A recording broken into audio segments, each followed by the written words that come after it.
The stigma is huge in the Black community.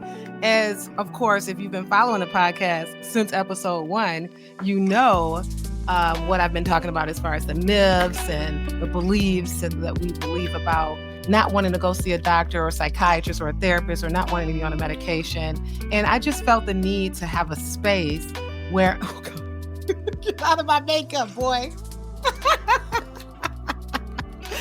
I just felt the need to have a space where I can get outside of the office, the one-on-one, and talk to whoever's listening so that I can be a part of breaking down the stigma of mental illness in the Black community, promoting awareness of mental health, and talking about it, getting comfortable talking about uncomfortable things and letting everyone know that, hey, it's okay to not be okay.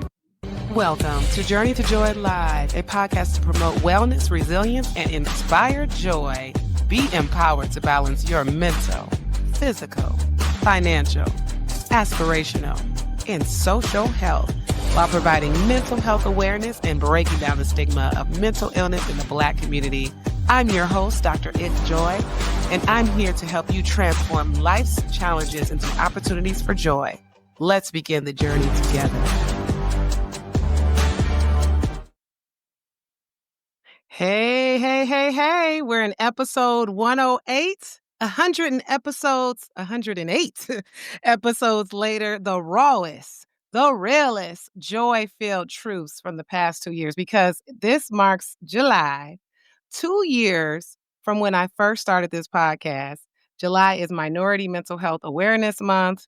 So 2023, literally a couple of months after I had this little kiddo who just walked into the room, Egypt, his lovely laughter, he's 2. So the podcast is the age of my toddler. Come on, you want to be in the camera with your little popsicle.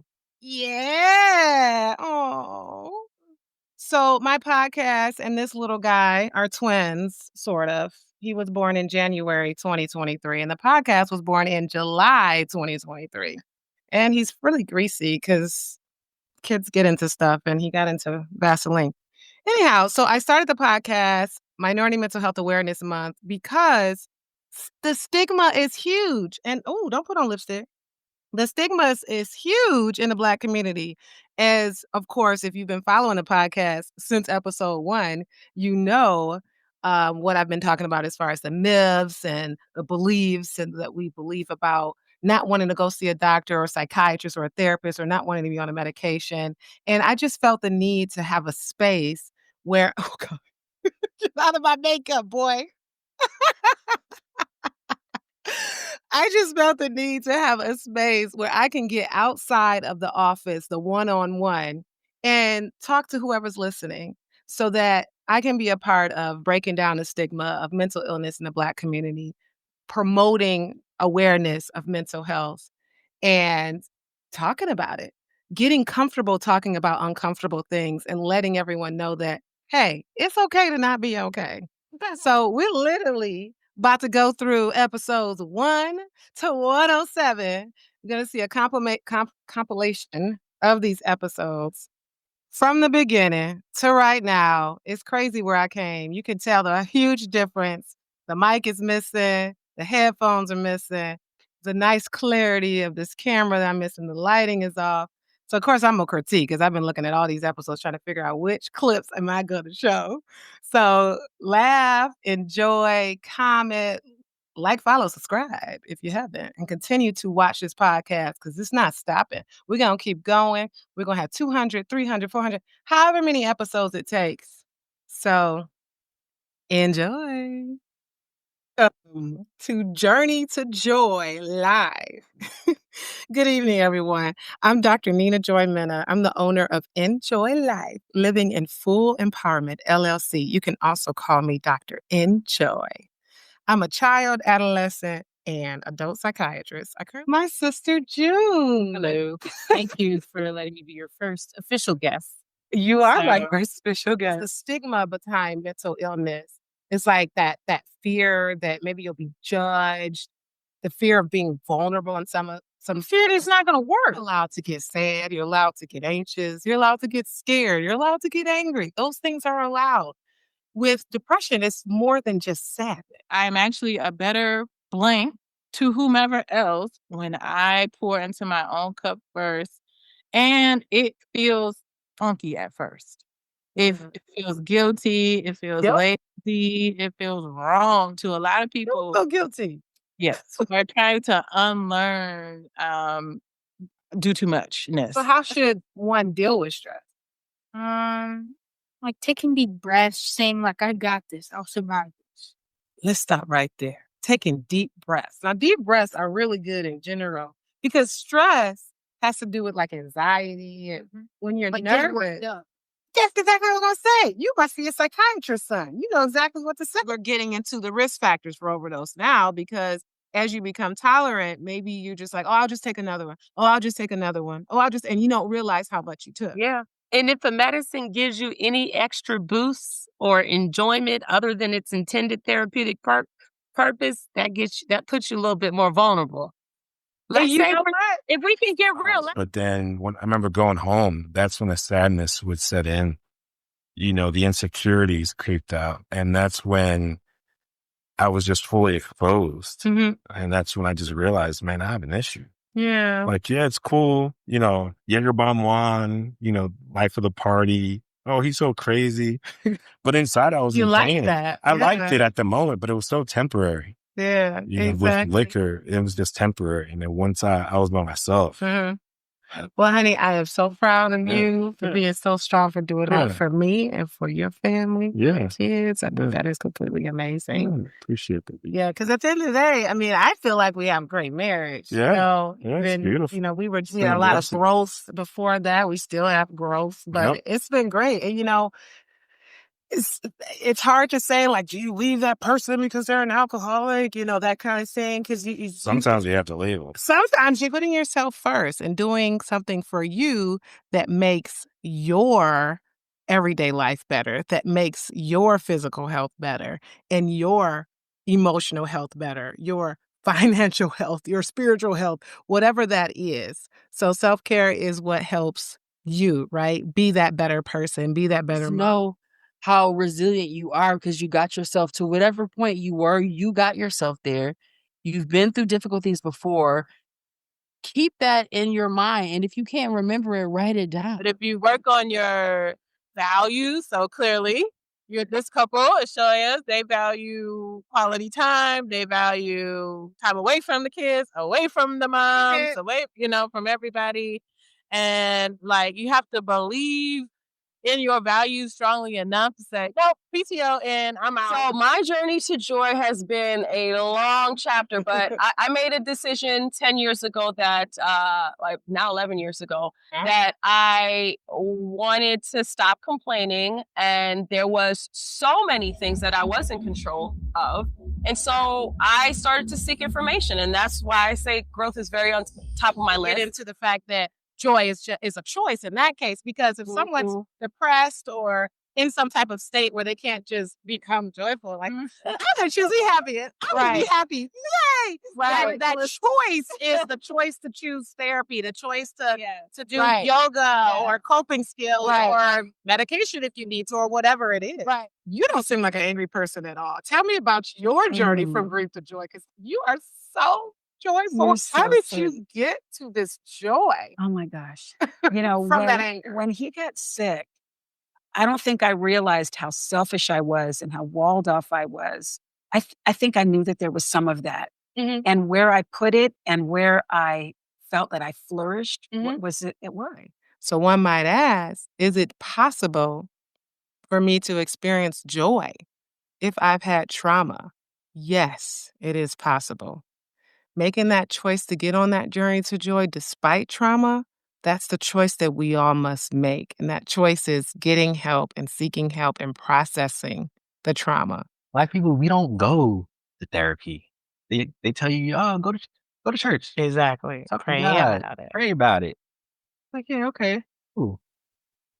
I need help. So I decided, I was going to go and search for a therapist. And so I take therapy, but I also have, she's a nurse practitioner that prescribes my medication. but it works well. That journey towards joy is getting back, I hate to say this, but getting back time. And getting back time means I'm using my time in a way that is going to be the most fruitful for my spirit and the most fruitful for my family. Joy to me is showing up as the best version of myself every single day so that I can walk in my purpose. Stress affects sex the same way it affects everything else. So if your mind is cluttered, and I even read about if your house is cluttered, that can affect your sex life too. So anxiety, depression, lots of different things, whatever is stressing you out or cluttering your mind, that can affect sex and affect your pleasure and enjoying it. A lot of times we might hear about Black women in general. They just don't enjoy sex. It's like a chore. They do so many roles, right? What would you say your journey to joy as a couple has been like? Amazing. It's been amazing. This is a storybook. We feel like we got the cheat code, and I wish this for everyone. And the interesting thing, we don't see a lot of people who have this. Yeah. But for us, our journey, we're still growing. We're still learning. We're still butting heads, and we're still going through all of our ups and downs. But human. Yes. But the journey is amazing because here's the thing. Marriage is not the destination. Marriage itself is the journey. It's a journey, yes. That's good. That's what people don't understand of singles. Yes. Yeah. They just want to get married and think that's it. It's like, yes. You say all the time. Yeah. And I used to not like it. He said, marriage is hard, marriage is hard. And when I would hear that, I'm like, when you say marriage is hard, it makes it seem like you're saying hard. Like marriage. I'm hard. Yeah, yes, it's hard being married to me. He's like, that's not what I mean. I just mean you got to work at it. You got to work on it. And I'm all like, positive affirmations. You got to say nice things about our marriage too. Positive affirmations. I recommend you strive towards spending more time with you. Date you. Go on a date with yourself. Go by yourself somewhere and expose yourself to your thoughts. Write the thoughts down if it's so jumbled up and cycling around or racing thoughts where you can't organize them. Write them down. Think about your moods. Think about how the thoughts are making you feel. And you'll start to understand your thoughts and what they're saying and start to love being with yourself. Well, Neil's scripture is I'm a movement by myself, but I'm a force when we're together. That was at our wedding. Yeah. That's my song. What was that from the Book of Fabulous, right? You make me better. Yes. We're supposed to make each other better. No, really. Exactly. Make each other better. Stop focusing on what he ain't doing. And I'm more so talking to the women because I know we get caught up in that. Focus on what you should be doing. You won't have time to worry about what he is and is not doing. I promise you. And I guarantee you it'll be noticed. And what will happen is then that's when he ain't going to be outdone. Men are very competitive. With trauma recovery and mental health recovery, it's kind of like substance abuse recovery, where, like you're saying, it's a daily struggle. You have to work at it every day. You have your self-care routine every day. You have to change. I had to quit. I quit alcohol. I'm really drinking red wine, and I think I made it in 2 months. You deserve that self-acceptance. You deserve that self-love and self-compassion. So surrounding yourself with positivity, self-care, all of that goes into building into yourself, feeding into yourself, putting yourself first. If you are running low and letting the stress just overtake you, that's exactly what will happen if you don't feed into yourself. Exercise, good sleep, good nutrition, journaling, music, whatever that self-care you need, then when you face a challenge, it's just going to blow you over. The way we cruise through challenges, it's being able to put ourselves first. So everyone's different, right? Like I know for me, I need a lot of alone time, right? Like I find that I need to have some time by myself. If I get up in the morning and I have done a little bit of meditation and I have kind of brought myself to center and I have my moment of gratitude where I kind of fill my physical space with all sorts of positive things because I'm blessed. I'm a fortunate person, right? If I remind myself of that to start my day, that helps me keep things down. Ask yourself, what is getting in the way of you asking for help? Why don't you ask for help? Are you ashamed? Do you feel like if you ask for help that you won't be able to be there for those people that you have to help? Because if you don't ask for help and things get worse, you won't be there for those people that you need to help. It is important to remind myself to be present. I do a lot of self-talk, a lot of conversations, and yes, I may Good. respond to myself. Does not mean that I'm crazy. It Hey, just that's means fine. We don't use the I'm word the crazy. oh, we don't, because we have the best conversations with ourselves and say, "You know what? Maybe we should change this. You're right. Maybe we should, because this is not working for us in any kind of Use way." strategies for sustaining sanity with less than therapy, because that's the first level for everyone. You don't just start out in therapy. There's self-care routines, self-care activities, all those things that we need to keep up with for less than therapy. And if less than therapy doesn't help, then that's when we consider going to therapy. And if therapy doesn't help, we consider going to a psychiatrist to think about, do I need a medication that is helpful? But it's important that you take your own mental well-being seriously. And if you're struggling with it in any kind of way, you should talk to a healthcare provider.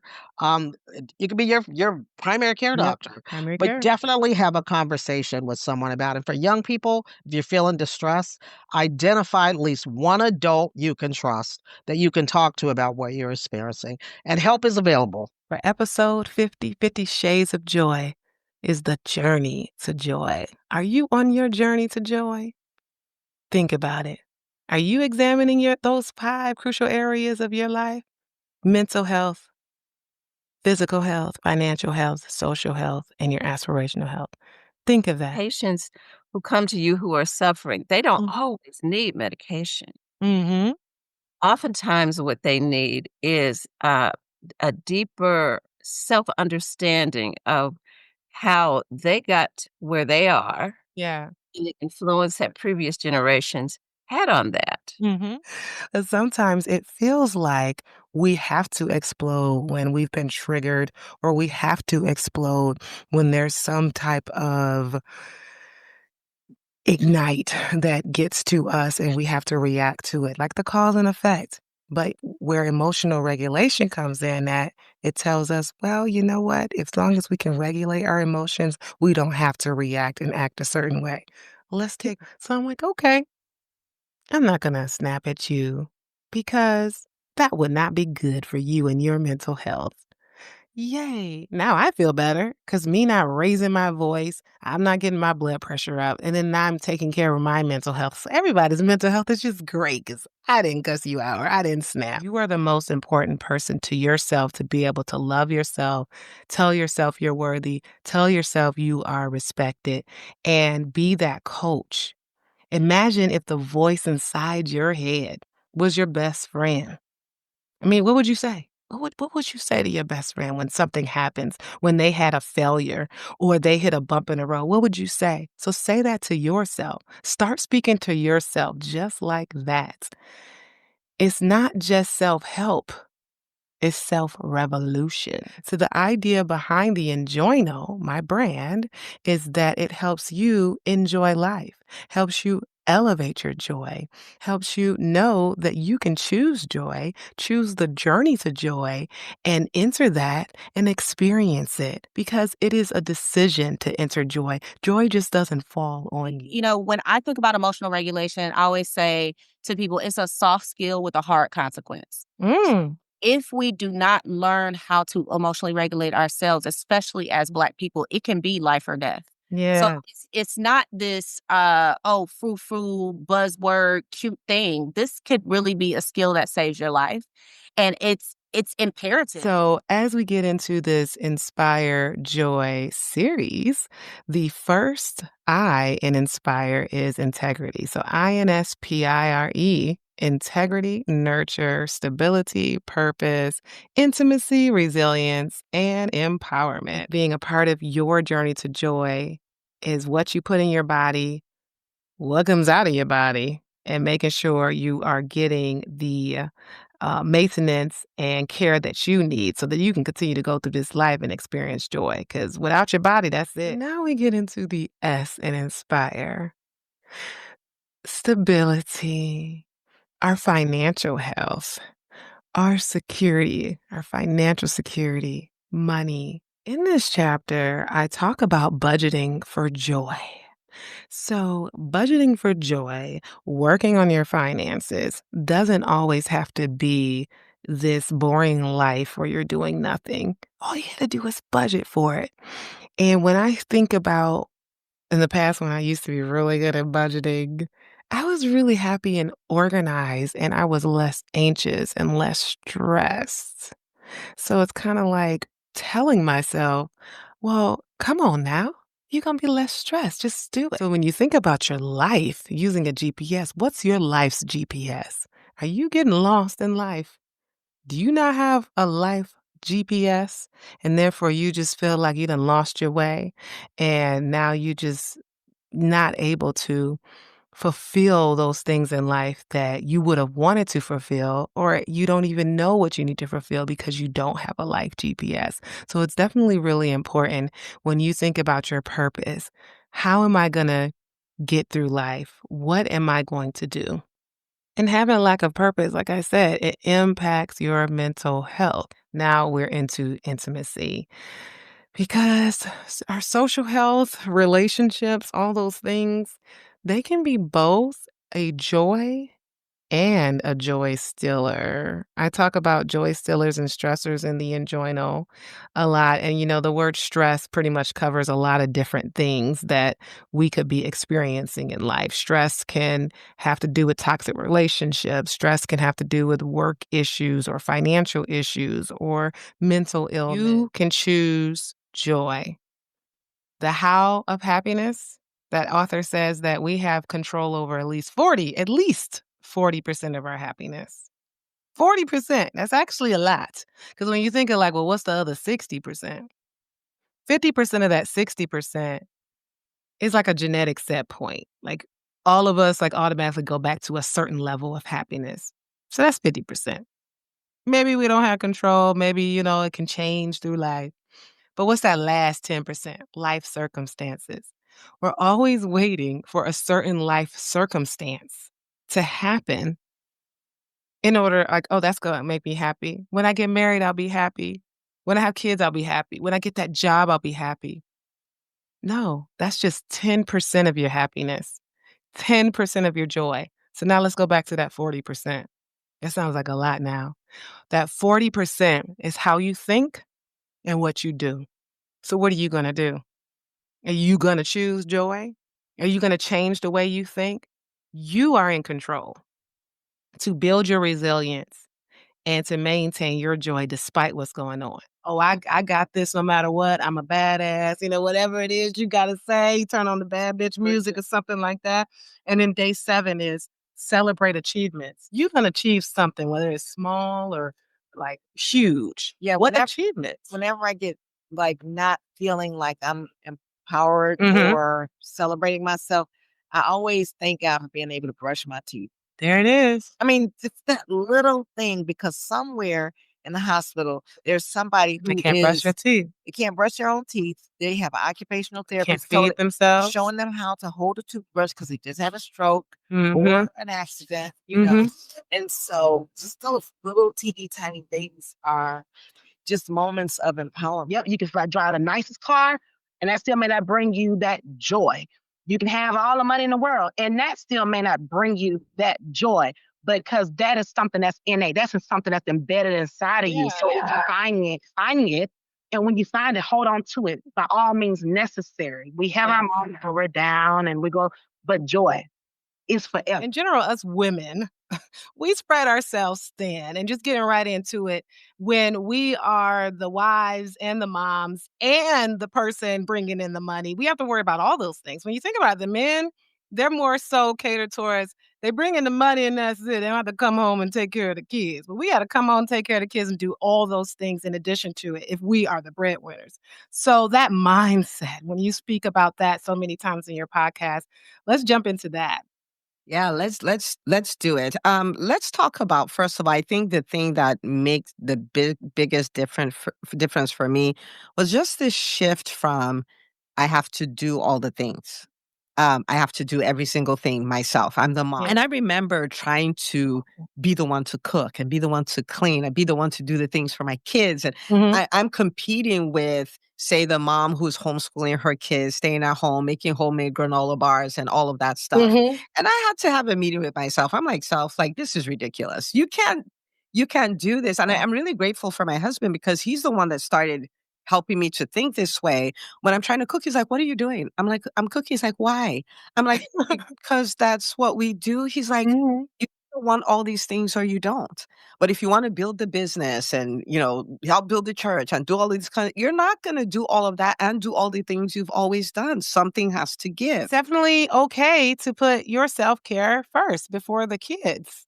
It absolutely is. That is a non-negotiable for me. Hey, I gotta go for a run, or mommy needs to go to get a massage, or we just need to call the babysitter this Friday because we just need to go out with each other and leave these kids at home.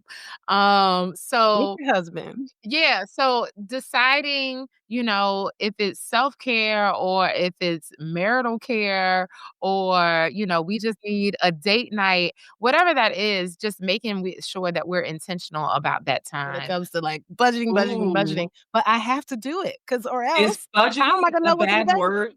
For Huh? you, is budgeting a bad word? Does It's it the make you go, B word of the household. Yes, it is a bad word, Dr. Darla. No, budgeting is not a bad word.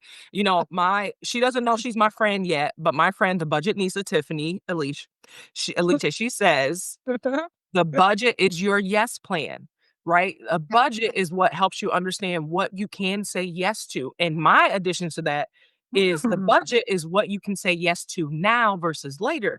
Because when it comes to affording everything, it isn't always about yes versus no. Sometimes it's about now versus later or this first, then that. Right? If you could design the ultimate self-care survival kit for the holidays, that we can come back to each holiday, what would be in it and why? So, you know what? I have one. I have a survival kit, in the form of a CARES model. Hey. And so Almost with like I the knew you were CARES gonna say that. I know. I know, right? And so thinking about the CARES model, the C is cultivate mindfulness. The A is address negative thoughts. The R is restore through self-compassion. The E is ease stress. And then the S is seek balance. Like being mindful before the meal. Am I hungry? Am I feeding an emotion? They show movies. The girls have a bad day. They go and get a pint of ice cream. No. handle your emotions. Why am I feeling this way? Why do I crave this? And journal it. Talk about it, get it on the surface level, release it. Like, do I really need to have this ice cream or do I need to go for a walk or do I need to talk to my girlfriend? What is your journey to joy been like? Wow. I think freeing up myself, like letting go of like expectations. I think that a lot of times I was like, well, if it doesn't go like this, and I just mean like in life, in my career, like, oh, well, I want to be a program director. It has to be like this. But I learned that I'm a director extraordinaire. Yes, I can do it like this. I can still have businesses. I can still support the community, especially with things like Black Trivia Night, like just bringing some joy and some happiness and laughs. Like people are like, "You're a doctor?" I'm like, "Yeah." That's what people tell me. I'm like, I'm chill. I laugh. I'm goofy. They're like, you're like a regular person. Now, even if it's something small, when life be lifing that you are dealing with, it is important to know that you can. Yes, you. My husband just walked in, making me lose my train of thought. Now you got to be on camera. Nobody watching right now. But they're gonna be watching. They're gonna be watching later. Why you walk in here? I'm just listening. Oh, you listening to me about life be lifing? So, because I was about to talk about the next thing that stressed me out this morning. Life be life. And I was talking about how I couldn't get a hold of somebody to make my eye exam appointment. Oh, yeah, Look at it. Look at it. Kaiser. Marriage be marriaging. That was my other ing. Here go to Tyler be Tylering. I want to say the baby be babying, but he a toddler too. I got 2 toddlers now. They walking up in here. But so you know what? Yeah, I'm about to talk about you. So come on in here. Come on. Let's show the Tyler be Tylering. Come here, Legend. Show me your wrist, what you got around your wrist. So we could talk about that. Okay, well, anyway. And he stinks, so y'all can't even smell that. He can stink. So Legend, the 4-year-old, loves to wear bracelets. So when I talk about marriage be marriaging, I'm working out. I'm having a great workout. I'm just like, yeah, this is nice. My husband's calling me. I love it when he calls. So I'm like, answer it. I'm like, yay, what is my husband want? So he's just like, hey, I don't want him wearing those bracelets anymore. He's not wearing those bracelets. We have to come to an agreement.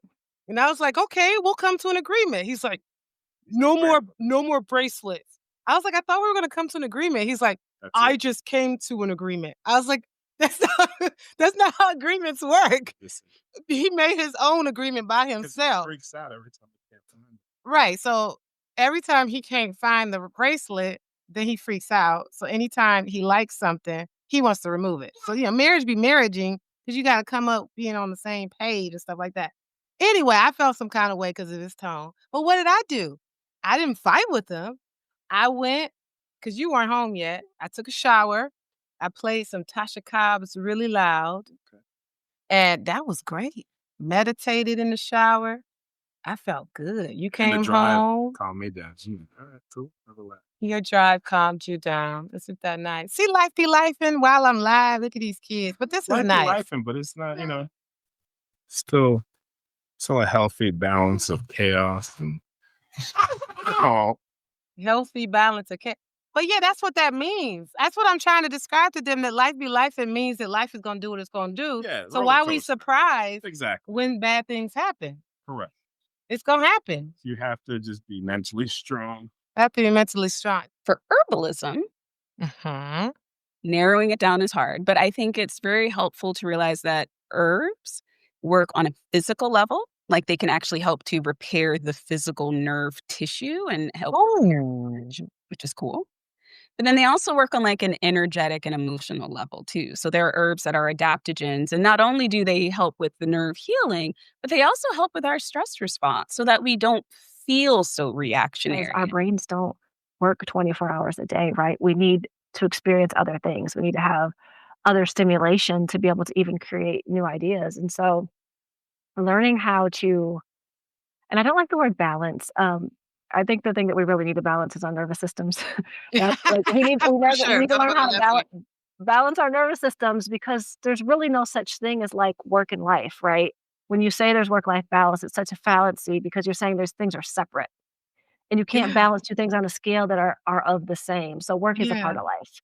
And there's many other parts of life. And it's just, how do you understand a system that you can build for yourself, so when whatever piece of that pie needs to be the priority, it is the priority. We will always feel like a failure if we expect the unrealistic from ourselves. So if I say, oh, I'm going to start working out and my goal is to be able to lift my car, I'm never going to be able to lift my car.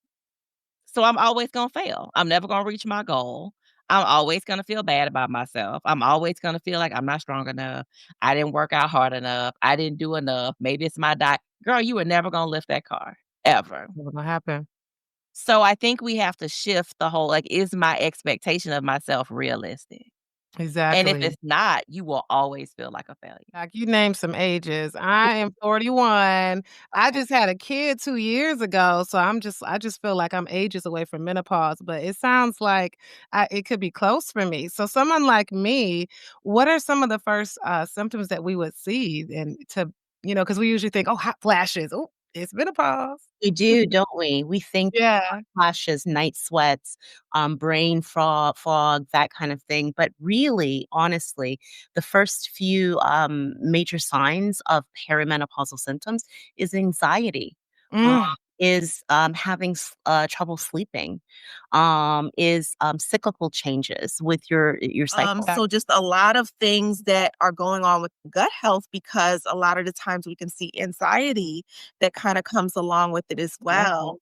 So it's like it all kind of works hand in hand. What we feel physically, what we feel mentally, they all work hand in hand. But the key thing I see is that a lot of women will have this guilt for resting. And Yeah. so it's like, oh, if I'm resting, I'm not being productive. I'm being lazy. This is supposed to be a luxury because I'm resting and I have so much to do. I don't have the time to rest. So having that guilt when you know you need to rest is a common sign that you are either in the stages of burning out or you have reached that point of burning out. That's it, and that's it. Yeah. We're not Judging critiquing it. yourself. Yeah, we're Yeah, not critiquing it. critiquing. It's progress. Right. Why do we have to critique it? Just, notice it, name it, and then get beyond it. Erase it. Right. So we feel the need to critique it and give it a grade. Like, well, that was so dumb. And why did I do that? It's good to know like why you thought something or why you may have done something just to like grow and learn, but not in a judgmental way. But we do have a tendency to say, why, like in a judgmental way, like how dare I? But what you said is key. Change your inner dialogue. That's literally, I mean, that sounds kind of like a concept. What do I do? But that's what you do. You change how you talk to yourself and how you think about things. We don't spend Yeah. time thinking about our thoughts. No, not usually. Definitely not. So it's like, yeah, once you start noticing what some of the thoughts are, then you can just take that and like I said, beginning it's like progress. I noticed that I did that. That's it. That's all and that's what I'll tell people. Once you just have awareness first and foremost, then you can move into the next steps. And then after, like once you can get into noticing, then start reframing. No, there's no savior riding in on a white horse who's gonna come save No? us from wherever it is. Until Jesus comes, amen. Pastor Alfred playing until Jesus comes. We gotta figure this thing out. Right. And so, we have to be willing to take accountability for the environments we have. And if we've gone through something traumatic, it is on us. It's not blaming you, but it's on us to say, Yeah. how do I protect myself? And am I willing to do the work required to make sure that this doesn't happen to me? Am I worth it enough to me to be willing to do the recon work, to have the conversations, to do the vetting, to have the right discipline with where I spend my time? All of that goes back to accountability. And if we're not willing to be accountable for ourselves, we have to be okay with the results that may come out good, bad, or indifferent. I talk a lot about balance and joy and pain. And you can do that all in the same day. But you can also have a day where you're just like, nope, I'm not doing joy today. I'm only going to do pain.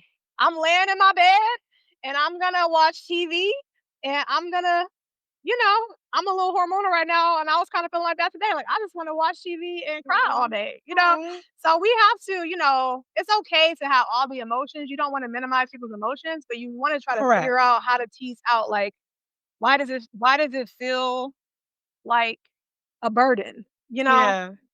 Yeah. I mean, it's okay to not be okay, is what you're saying. Yeah. Medication, I don't want to just throw a medication at you. I'm just like, some people just like, look, just give me the med and that's it. I'm like, Because some people have been trying. They've been working on the yeah. skills. What did they try? Correct. For those of But already if it's your first go-to, because it's not, a lot of people think it's a one-to-one. They think you get a med and you're instantly better. It's Nope. not.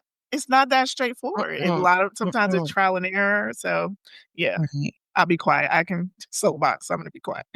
No, it's okay. Yeah, you have to do the skills with the med no matter what. Jessica, were you going to say something? I could say anything. Pills don't build skills. Right. So I was just telling that to a client today, which actually gave her some hope because it's like, yeah, you've just started that, but we still have this other work to do.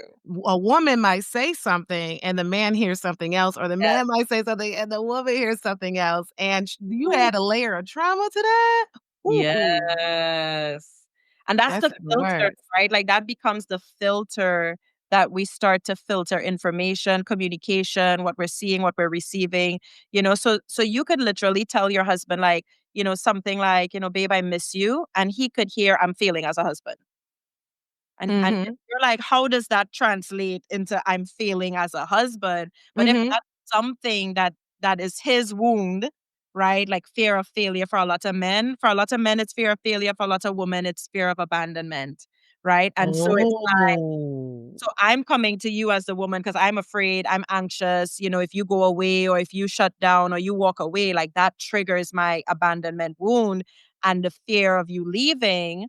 And then with the man, it tends to trigger the husband. It tends to trigger like, oh, like you think I'm a bad husband. Like Yeah, go straight to that. any form of constructive criticism. Correct. I'm a bad provider. I'm a bad husband. I'm a bad man. Yeah, you're right. It goes straight to that. While I was dealing with that loss of my father, I had to also say that I could hold multiple emotions at the same time. Right. I could hold the fact that there was a tremendous loss and there was a tremendous sadness, but hold at the same exact time that my father was no longer in pain.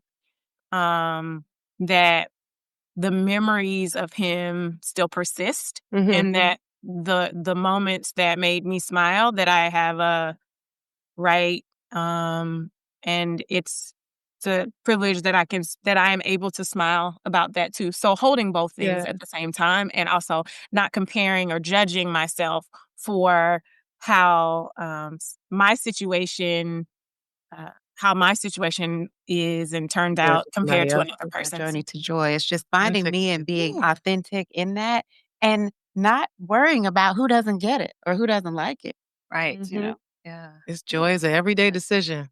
I find that I enjoy playing spades, talking that mad-ish, slamming the cards on the table. I like playing basketball, breaking someone's ankle. I like deep belly laughs where I laugh so hard that now with this postpartum bladder, I might leak a little bit. Yes. Yeah. Those deep belly laughs.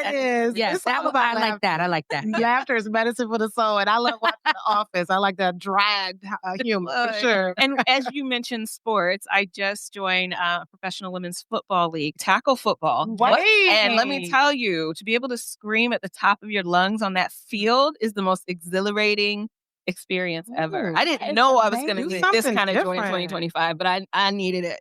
So, yeah. That's everybody's homework, whoever's watching. Do something different. You better be getting paid. Yes. But I think for me, it's that peace. And I had to find it. I don't think I had peace. I had to do the work to have that inner peace, to recognize the beauty in my life and moment. So I think that that's the part. We skip past that healing journey, that trauma journey, that, really figuring out our identity, who we are. So I think for me, it's being able to now, after I've done all that, recognize the beauty that is in my life. Yeah. Putting on like the lens of joy, helping you see through the challenges, peace despite the problems. When we say joy is a resistance, kind of like resisting that issue that's trying to make you feel depressed. You can always budget for joy. And joy doesn't always have to be booking a cruise or booking a trip or booking a day spa. It could be going for a walk in the sun without your kid and thinking about nothing but dirt. So, and that's not even a budget. You don't need to budget to take a walk or a couple dollars, right? So if you put in your budget, this is what I want to do, you can do it. You just have to prioritize it. Yeah. There's a way to access whatever types of things you love on any line item budget. Like if you want to spend $5,000, you can go try new restaurants in Tahiti. That's always my country. That's the one that's too far and unattainable. But if you don't have $5,000, you can do a staycation. If you don't have staycation, you can just try a new restaurant. If you can't try a restaurant, you can try a new recipe. Like, you get my point. Oh my God. Yes, Jessica. Accessible things on every... Listen, if you can't try it, you can watch videos of people cooking.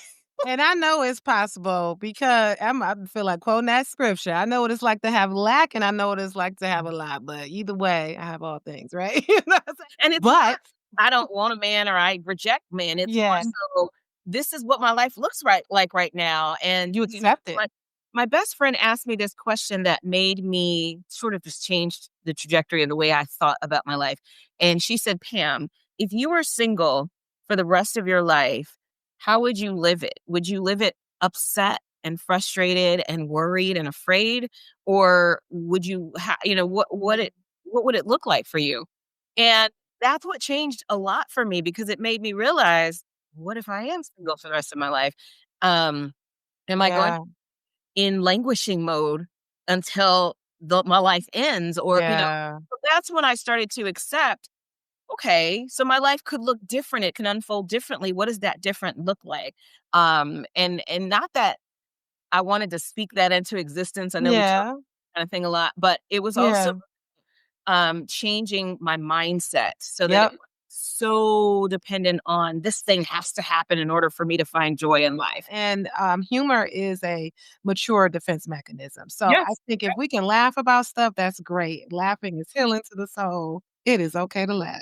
Yeah, that's a beautiful, flexible strategy. I love it.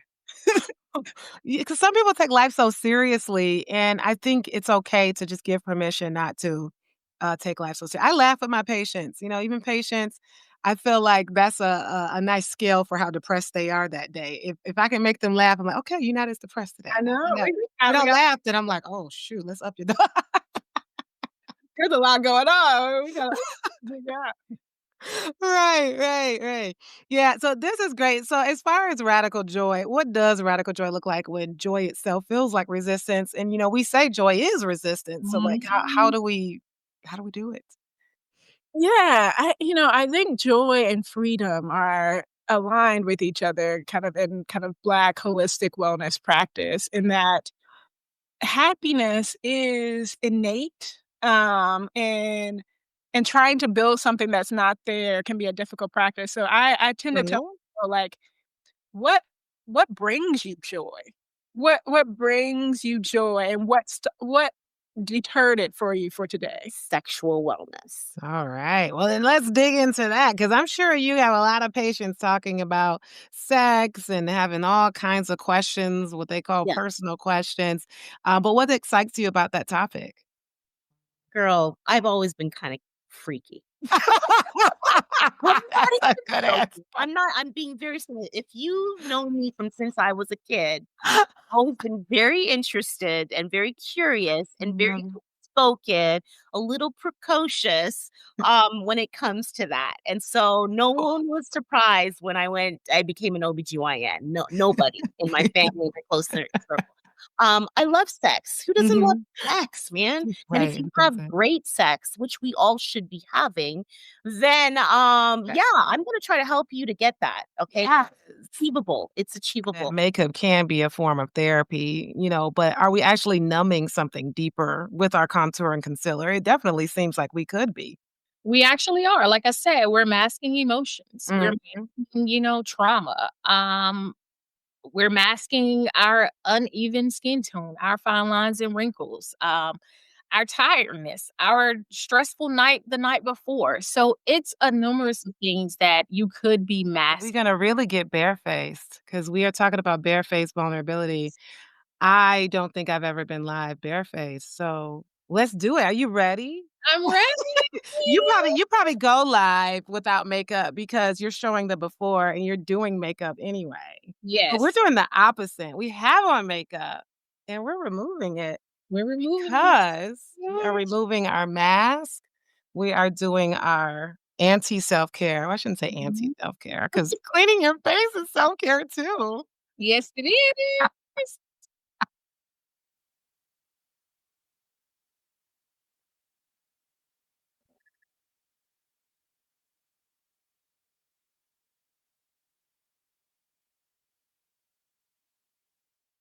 Woo! Woo! Okay. I am so proud of myself. That was beautiful. That was beautiful. I am celebrating 108 episodes of Journey to Joy Live. I'm just so excited. Have you seen all the episodes? That wasn't even all the episodes. Those were just like favorite points from most episodes. What's your favorite quote? Who's your favorite guest? What's your favorite topic? Who would you like to see again? Oh my God. I just cracked up. I think my favorite quote was Dr. Renee Allen just now. She's just like, I've always been kind of freaky. I did not expect that at all. So dope. And speaking of Dr. Renee Allen, thank you for coming on the podcast twice. Thank you, Dr. Alima Zakers, for coming on the podcast twice. Thank you, Dr. Pamela Larde, for coming on the podcast twice. And honestly, I think the award to the most frequent guest goes to two people who have been on the podcast 4 times. my husband, Juan Mena, and my BFF, Jessica B. Taylor, owner of Therapy for Black Women.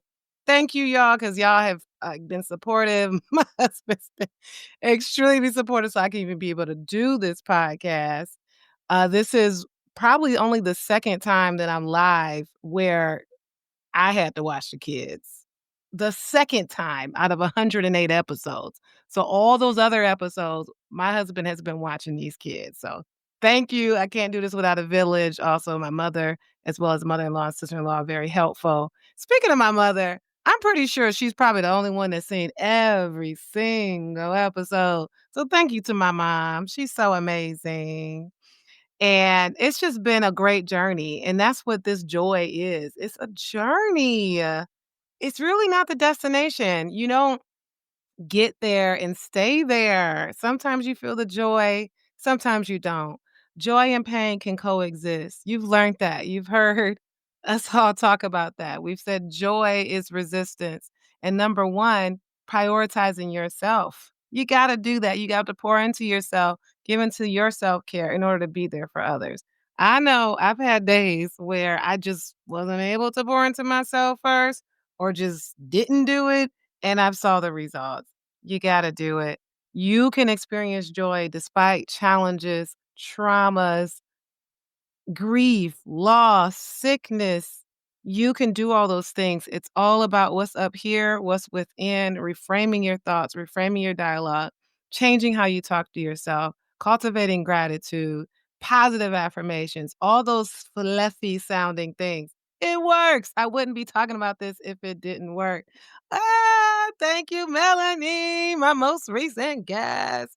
Appreciate you for watching right now.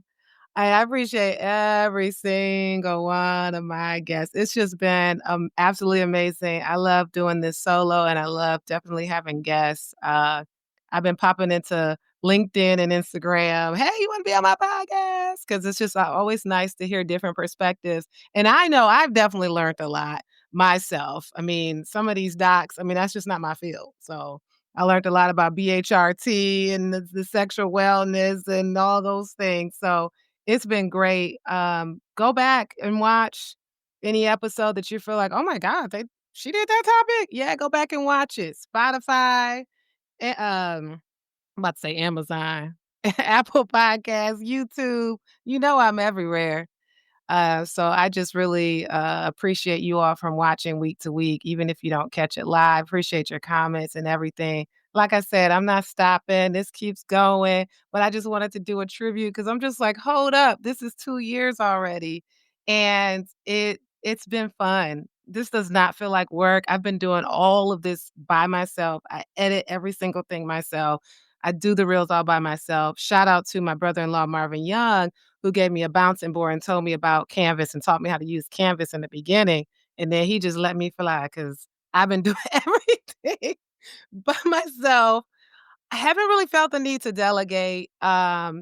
As of late, my niece, Gigi Mena, has been helping all the comments that you see at the bottom and the comments that you see that goes across the screen like this, that she just wrote that. So thank you, Gigi. She's amazing. I feel like I'm accepting an award. Thank you, thank you, thank you to everyone. Yay. Oh, I'm just happy. I have joy. Most of the time I have joy. Even when I'm frustrated with these kids, I have joy. Legend, come say hi. Nobody's seen you. You haven't been in front of the camera. He always refused to come in front of the camera. Come here, Legend. All right, he not coming. He didn't come the last time. They always make little cameos in the background, though. You always hear them on the other side of the door. Multiple times in those episodes, I can hear my kids screaming, okay, finally, come on. Come on, come on, come on, come on, come on. I'm about to end the live. There he is. There he is. There's the 4-year-old Legend Mena. Oh, my goodness. I love these kids. And I love what I do. If you're looking for a psychiatrist, I'm looking for new patients or accepting new patients. Well, looking for and accepting. Yeah, I do therapy and medication management.